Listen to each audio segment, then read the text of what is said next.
Bonjour et bienvenue à toutes et à tous. Merci beaucoup de me rejoindre.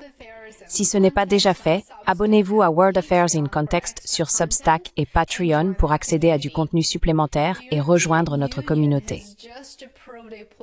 L'Union européenne vient d'approuver un plan visant à interdire toutes les importations de gaz naturel russe d'ici 2028, une décision qui va redessiner la carte énergétique du continent. En outre, cela renforcera la dépendance de l'Europe envers les États-Unis. Et tout le monde en Europe n'est pas prêt à payer des prix plus élevés pour l'énergie, pour le gaz. Le Conseil de l'Union européenne a approuvé une proposition interdisant toutes les importations de gaz naturel russe à partir du 1er janvier 2028. La décision a été annoncée lundi à Bruxelles, marquant l'une des dernières étapes des efforts de l'Europe pour réduire une fois pour toutes sa dépendance à l'énergie russe.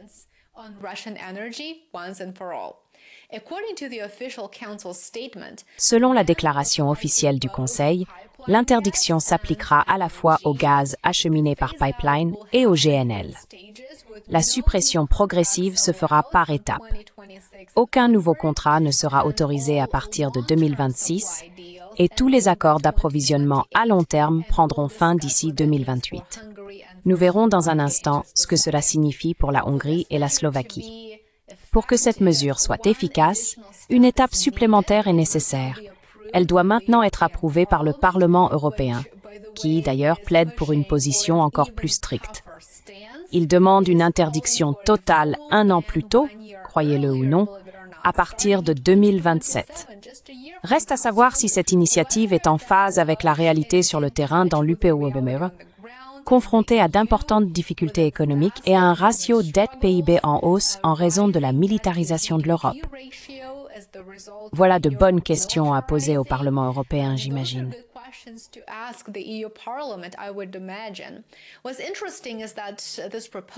Ce qui est intéressant, c'est que cette proposition ne fait officiellement pas partie du régime de sanctions de l'UE.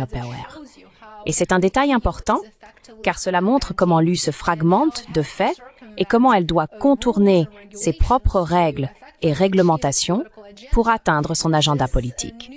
Cette nouvelle initiative est introduite dans le cadre de la politique commerciale du bloc, et c'est une distinction essentielle. Cela signifie que les États membres n'ont plus de droit de veto. Bien sûr, ce n'est pas une initiative totalement nouvelle, mais la rapidité avec laquelle elle sera mise en œuvre d'ici 2027 ou 2028 est vraiment intéressante. Elle s'accélère clairement.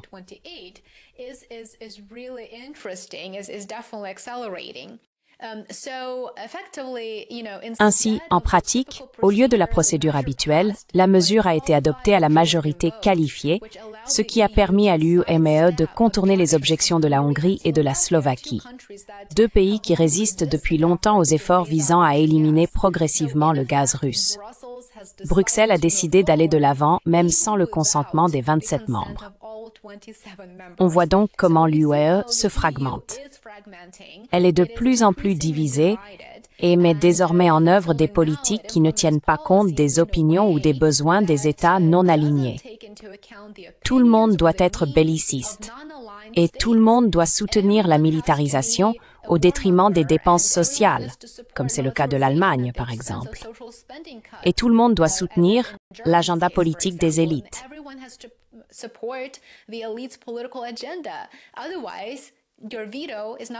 Sinon, votre veto ne comptera pas, car ils trouveront effectivement une faille. Depuis des années, la Hongrie et la Slovaquie soutiennent qu'abandonner le gaz russe provoquerait une crise économique et ferait grimper les prix pour les consommateurs, comme c'est déjà le cas dans toute l'UE.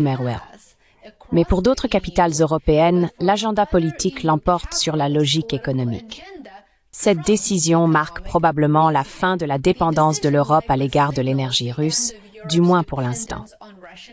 Près de la moitié des importations de gaz de l'UE provenaient autrefois de la Russie, mais aujourd'hui ce chiffre est tombé à environ 13%. Au cours des 2 dernières années, le bloc a interdit le pétrole, le charbon et les produits raffinés russes, et a également imposé un plafonnement des prix sur la rotation mondiale de brut de Moscou.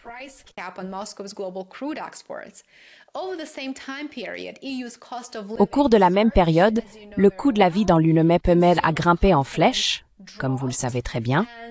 La confiance des consommateurs a chuté et ses principales économies, à commencer par l'Allemagne, ont commencé à se désindustrialiser. Ainsi, l'UE se tire littéralement une balle dans le pied et elle redouble maintenant d'efforts dans cette stratégie. Pourtant, malgré ce découplage rapide, la Hongrie et la Slovaquie ont fait exception. Les deux pays ont négocié des exemptions spéciales leur permettant de continuer à importer du pétrole brut russe via l'oléoduc Druzhba.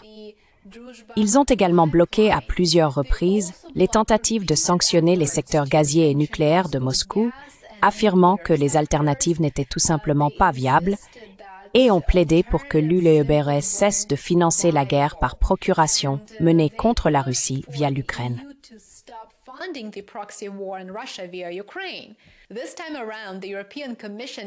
Cette fois-ci, la Commission européenne a décidé de changer de stratégie en présentant l'interdiction du gaz comme une mesure commerciale plutôt que comme une sanction ou une forme de coercition économique. En d'autres termes, Bruxelles a effectivement retiré à la Hongrie et à la Slovaquie la possibilité d'opposer leur veto au plan. Un haut diplomate de l'UE a déclaré à Politico « Nous parviendrons à un accord malgré leur opposition. » Ce n'est pas un sujet facile, mais je crois que nous y arriverons. Dans les jours précédant le vote, les deux gouvernements ont lancé une campagne de dernière minute pour bloquer la proposition. Le Premier ministre slovaque Robert Fico a averti qu'il bloquerait le prochain paquet de sanctions de l'UE, le 19e, à moins d'obtenir des concessions sur le gaz.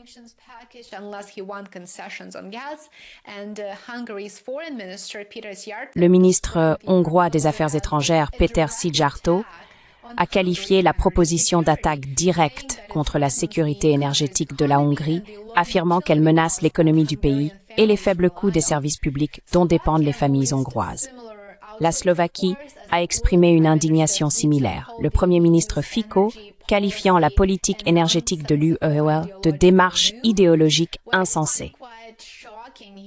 Ce que je trouve assez choquant ici, c'est que la Commission européenne insiste sur le fait que le nouveau règlement vise à préserver la sécurité énergétique et à limiter tout impact sur les prix. Je trouve cette explication risible. Quelle sécurité énergétique est-ce là, lorsque l'UE paiera désormais 2 ou même 3 fois plus qu'auparavant pour l'énergie russe, surtout quand son principal fournisseur d'énergie est les États-Unis?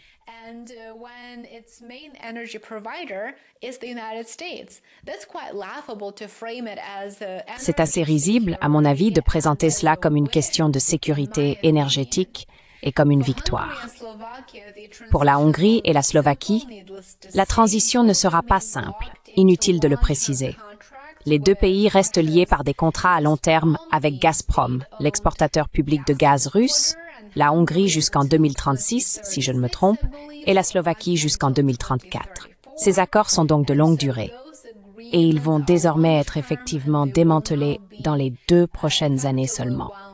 Le Parlement européen devrait ouvrir des négociations avec le Conseil dans les semaines à venir. Ils sont clairement décidés à faire avancer le dossier.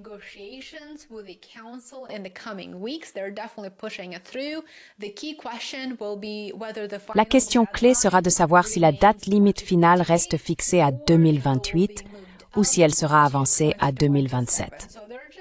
Ils ne sont tout simplement pas sûrs du calendrier.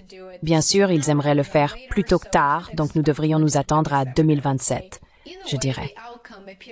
Quoi qu'il en soit, le résultat semble inévitable. D'ici la fin de la décennie, l'UE prévoit d'être totalement libérée des combustibles fossiles russes, achevant ainsi l'une des transitions énergétiques les plus ambitieuses de l'histoire. Pour la Russie, ce n'est ni une surprise, ni un choc. Elle a commencé à se réorienter vers l'Est il y a des années et continuera probablement à diversifier ses ventes de pétrole brut et de GNL avec un éventail de partenaires, membres de l'Alliance des BRICS et autres.